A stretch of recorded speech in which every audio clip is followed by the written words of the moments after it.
通識科要保留，批判思維你要有。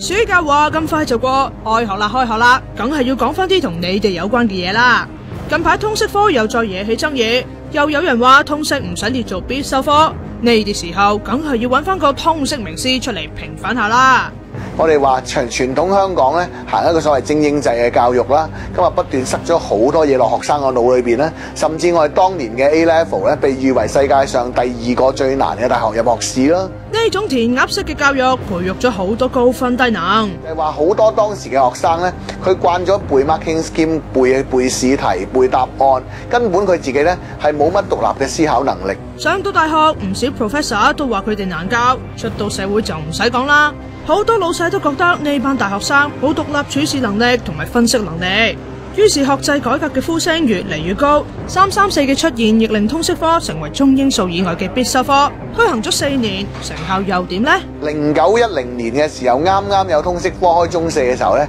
學生對個世界嘅理解咧，或者對好多問題嘅理解咧，其實仲係好弱㗎。但係起碼咧，對學生、對個世界、對香港以個人成長咧，而家佢諗嘢比以前咧係進步咗嘅。我哋亦都睇到啲學生咧，而家佢識得咧從唔同嘅角度、唔同嘅向度去分析相同嘅議題啦。通識科嘅6個範疇確實令學生嘅眼界闊咗唔少，但其實都有不足㗎。咁我哋個課程其實都幾闊，